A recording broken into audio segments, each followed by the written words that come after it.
Hey guys, how you doing today? It's me back again. I talked to you a little bit earlier about the idea of configuring router interfaces, how to configure router interfaces, the difference between fast Ethernet and synchronous serial. I'm a big fan of doing things several times to give you some review, but I'm not really in favor of making you watch me do the whole config every time because then 20-minute videos are going to turn into 30-minute videos, 30-minute videos are going to be 40-minute videos, and it's just going to snowball on us. So what I'm going to do is I'm fixing to shift over to my screen right now, and if you look, I have this document just by way of review. This is what we did last time. We set up two routers. We called them RTA and RTB. We set up two switches, RTA LAN, RTB LAN, and we set up two PCs, PC0, PC1. If you notice, between the two routers, we used the network 10001 with a subnet mask of /8 or 8 bits, which is roughly 255.0.0.0. On the RTA LAN, we used 172.16.0.1, which happens to be the Class B private network. And then we have 192.168.3.1, which is our Class C private network with a 24-bit mask. Now, one of the things you'll see as we do this exercise is you'll see that when I use a simple protocol like RIP, even though I have an 8-bit mask, a 16-bit mask, and a 24-bit mask, that it's going to go back and chop it where it wants to along classful boundaries. So that is one thing we'll have to look at as this semester rolls on. It's not something I'm really interested in an initial video like this, but we'll talk about it over time. Now, the task that I want to put to you today, and it leads to the three things that I want to talk about, is, if you notice, I already have the configuration from last time. But what I need is where I have RTA LAN, RTB LAN, I need to add a router RTC and create an RTC LAN, and then try to get communication between all of these guys. Now, the first thing that's going to happen, or the first thing that I would notice, is I need to add the router, I need to add the configuration. Is there an easier way to do this? Well, in a class like this, I would come down here, get me a router, put my router up there. You guys have seen me do this before. I would come over here to the configuration. It says the device is booting up. Be nice. I'll turn it off. I'll put me a WIC 1T in there. Cover things up. And boot this guy back up. And then I go, oh, wait a minute. I need a switch now. So I would grab my switch and I would bring my switch out here. Then I would go get a PC. Bring my PC out here. Cable this guy up.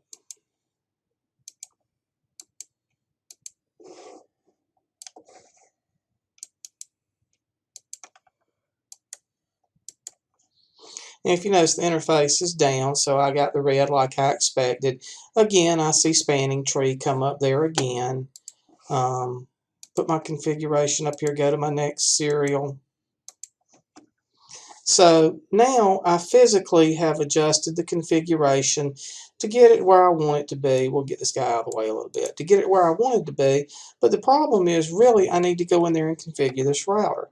Well, some of you are going, it seems like some of that basic stuff, that really is repeating what's already happened.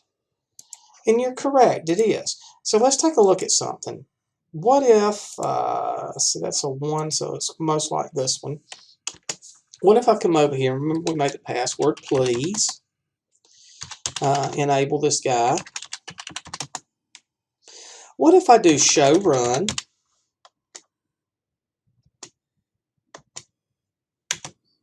And just get everything out there. But what I'm going to do now is I'm going to come in here and I'm going to grab that configuration. Okay, what did I do? I highlighted it with my mouse. I grabbed it with copy, and I'm going to come down here and open up Notepad. Does it have to be Notepad? Absolutely not. It doesn't have to be Notepad, but it does need to be a text editor. And the reason is if I use something like a word processing program like WordPad, it's going to add some formatting to it, and I don't want to add the formatting to it. So let's look at this. This is pretty cool. If you come up here and look, you see, okay, current configuration. Do I need any of this? No, I don't really need that. The exclamation points are just separators. I do have my service password encryption. Do I want to name this guy RTA? No, I would name him RTC. Is the password okay to still be please? Sure. Let's get rid of some of these exclamation points. I don't want all this in here. Do we have an interface F00? Absolutely. It's going to be a fast Ethernet connection to RTC land. And what we're going to make the address is we're going to come in here and say, okay, this guy's going to be 1701. And what's the other thing I need to do? Well, I need to do a no shutdown. If I don't do the no shutdown, what's going to be the state of the interface? It's going to be that default administratively down. I don't have an F01, but when I get over here on my serial, this is actually going to be the DTE end of sync serial connection between B and C. Will I have a clock rate? Absolutely not.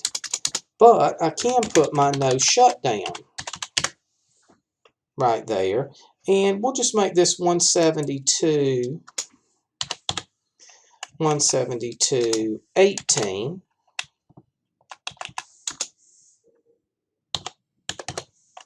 And just to be consistent, this would probably be my 2 side. And if you look through here, everything in here is really pretty good. This is just the rest of my config, right? So now that I've got that, I'm going to grab it.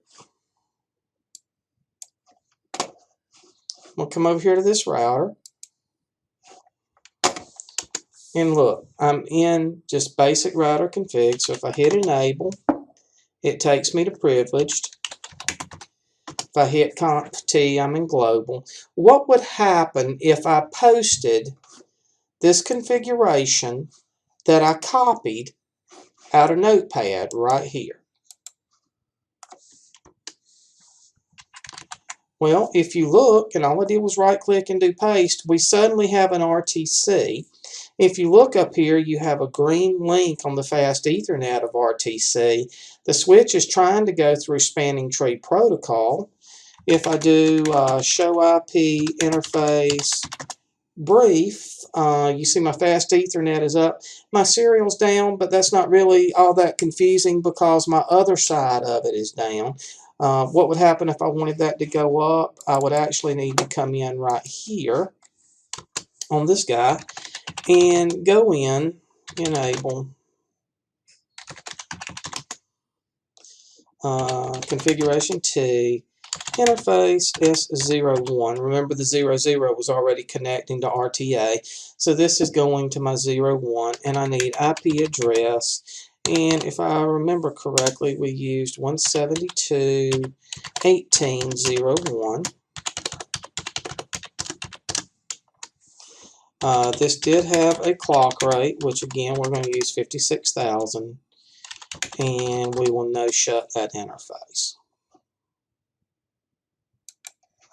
Well, if you look, now we have green all the way around.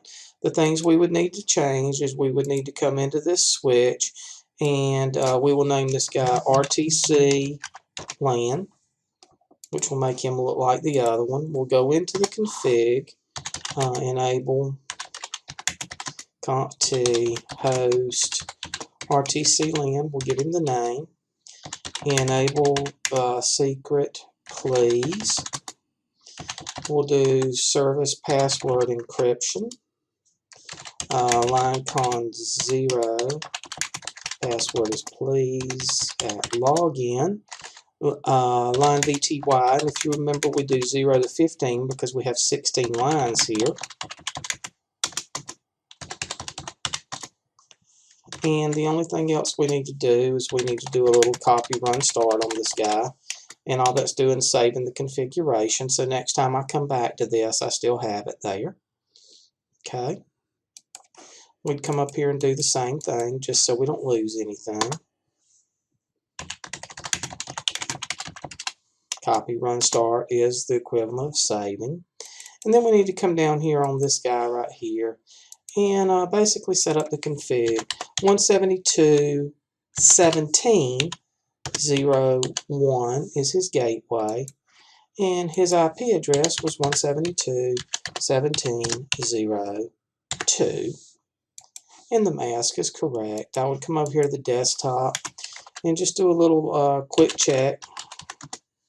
Make sure that was up there. Make sure I could ping the IP address of my default gateway. And you see, and this really shouldn't surprise us that the communication works because all my lights are green, they're good links. Here's the problem. What happens if I try to ping from here to here?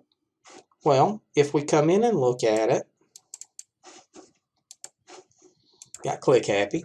If I try to ping over to 192.168.3.2, you notice that nothing good's really happening for me there. It's saying host unreachable. Same thing if I tried to go over to 117.2.16.02.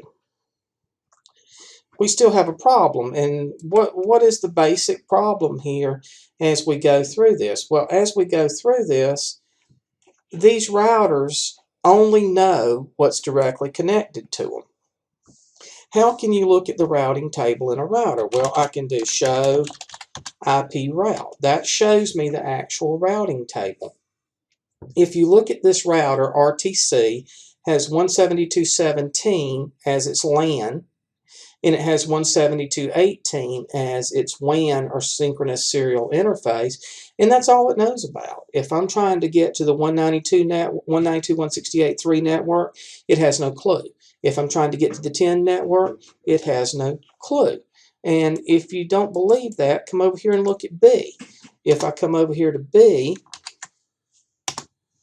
and do a show IP route, I have the same problem.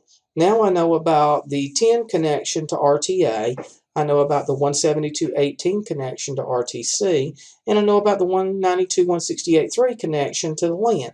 I know about 3, but I still don't know about the outer reaches of these LANs on RTA and RTC. So you start to get the idea that a router has a very narrow view of the world until we tell it a better way to do things. Well, one of the better ways to do things would be the idea of a routing protocol. In other words, a routing protocol is a protocol that routers use to share information with each other. Another way to say that is a protocol that routers use to share gossip with one another. I always think about the old cartoons where you see people talking across the fence and telling gossip to one another. It's a very fitting analogy. Sometimes the information is good, sometimes it's not so good. Funny or unfortunate things happen when the information is not so good. So this is one of the things that we really need to look at. And we'll come over here and look at this guy too, just so you're saying he didn't show me the whole picture. I'll give you the whole picture. Show IP route. Now, another thing that's interesting is some of you may have been expecting to look at a routing table and see this beautiful list of every IP address that existed. Routers really don't care about individual IP addresses. If you go back to my story that I always teach 2320 or Intro to Networking with, or the way I began this class, I started off by saying IP addresses are used to get me to the correct network, a MAC address to the correct computer, and a port number to the correct application. Well, you are seeing a direct example of what I meant. These routers keep track of networks. They do not keep track of individual destination IP addresses. All they want to do is to move traffic closer to the destination network. If they can do that, they feel like they've done their job. Now, if you look at router A has 2 addresses or two networks connected to it, 10 and 172.16. If I wanted this router to gossip with a neighboring router, all I would have to do is go to conft, type in router and then a routing protocol. The routing protocol I'm going to use is RIP. And if you notice, my prompt changed. My prompt is now config router. And tell it what networks are directly connected to this router. Now what that's going to do is it's going to allow this router, RTA, to gossip with other routers speaking the same language, speaking the same protocol, RIP, and tell them about what networks are directly connected to it. That's how routers exchange information. So I have the network 10.0.0.0. Now notice, I'm not entering an IP address, I'm entering a network address. So if you think all the way back to when you took networking and you went, why are we learning this about what is the host subnet or what is the host network? We never use it for anything. Well, guess what? Here's your chance to use it. You're actually entering the networks. And I'll put that information in there. I'll save it. I'll do a show run. And you can see that the router RIP information is in there. And then we immediately ask ourselves, wow, what changes did this make to the routing table? And we do a show IP route, and there's absolutely no changes. Well, all we did was make this guy willing to talk to other people. Just because he was willing doesn't mean there's anybody else configured to speak his same language. And I'll show you an example of that. I get over here to this guy. We'll look at show IP route again. He's still not any smarter than he was before. He doesn't understand how to speak RIP. So now we have to tell him, you know what? It's okay for you to speak RIP. And tell him about your networks. So now we'll say network 10.0.0.0. Network 172.18.0. And network 192.168.3.0. Now, if you notice, I'm advertising every directly connected network. I can't advertise networks that are not connected to me. That would be a problem. That would be a big no-no, because one thing, it's not going to advertise them. But if it did, would you really want it to? Let's take a look at this. Show IP route. Now, when I enter this, I've now got two routers speaking RIP. Should I know about information directly connected to that other router? You would hope so. Should I know about RTC? Probably not, because he's not speaking RIP yet. If you look, I still have the three networks identified as a C. They're directly connected. That's what that code is telling you. But now I have one labeled as R, or RIP. I have learned about RTA LAN 172.16, and the way I learned about it was I learned about it via RIP. Let's go back over here and look at this guy. I bet you he's smarter now. Oh, he's a lot smarter. He knows about his directly connected LAN. He knows about the serial link, but he also learned about the serial link between RTB and C, and he learned about the LAN hanging off of B. Well, let's put this to the test and see if this really does anything for me. If I come to this guy right here, and I do an IP config, his address is 172.16.02. I wonder, now that these routers know about the other networks, what if I attempt to ping 192.168.3.2? What is that? That's PC1. That's this PC down here in RTB LAN. I'm holding my breath. Ah, look, it took it a few minutes to find the path because these routers had to process it. So the first one was timed out. But after we got everything worked out, look, it made it. If I do it again, I hit it from the very beginning because now I got the information cached. It's there. So now I can get from a computer on LAN 1, RTA LAN, to a computer PC1 on RTB land. What if I tried to get over there to PC2? Well, let's give it a go. What was that computer? That computer was 172.16, 17, my bad. 17.02. Now, that's kind of unfortunate, but we don't know how to get there. And if you want to check it out and just see, if I come over here to RTC and do a show IP route, guess what? This guy doesn't know anything. Why does he not know anything? What's the problem over there? The problem over there is he has no clue how to get to anything other than directly connected routes. So to make this example really good, what I'm going to do is I'm not going to give this guy a routing protocol. I'm going to give him something called a static route. And the way I'm going to do it is I'm going to say conft, and I'm going to say IP route. I don't care where you're going to. I don't care how it's identified. Any traffic that comes out of here, I want you to send it to 172.18.01. So what I'm saying is, unless it's local, I want you to send that traffic to RTB.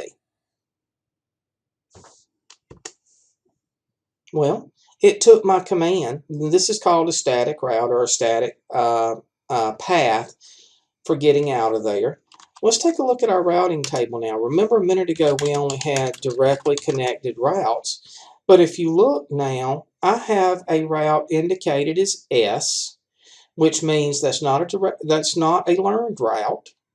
It is a static route. It is a route entered by the administrator. And the asterisk tells me that it's a candidate default route. In other words, if I don't have a clue what to do, what do I have to do? I have to send everything over there. Well, that's a pretty good choice. But just because I know that anything's not local, I need to send over there, right? What do I need to do to get back to this guy now? Well, I can come in here and do the same thing. IP route. Don't care what it is. If you don't know about it, send it to this other guy.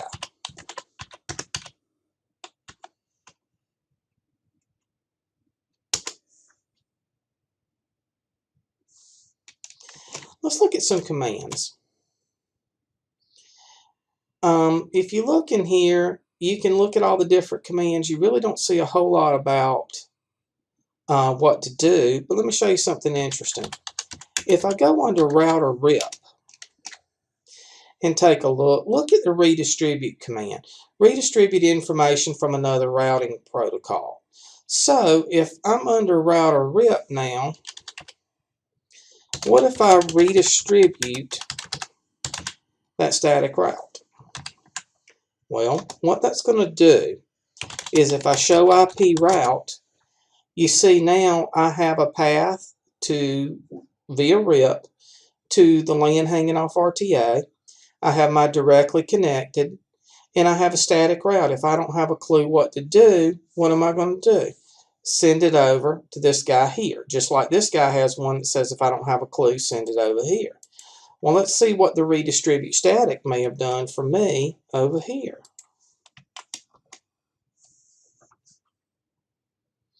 Look at that. I do have my directly connected routes. I have my routes learned through RIP, but look at that route that came in down there with the asterisk. I now have a candidate default route over there. In other words, if I'm trying to get from here to here, this guy doesn't know about over here, so he sends it here. This guy knows it's not local and he doesn't know about it, so he sends it here, and it makes it. This guy right here, when it comes back, just knows that anything he doesn't know about sends it here. This guy knows about here, so it comes back.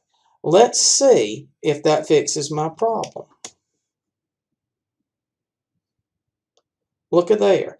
With those learned routes via RIP, the static route, IP route 0000000, and the next hop address, and then redistributing that into RIP, I now suddenly can get all the way from LAN A to RTC LAN. I know this is a quick video. I know I'm demonstrating about 3 things. Watch it a couple of times. Give it some practice. Should work well for you. See you next time. Have a great week.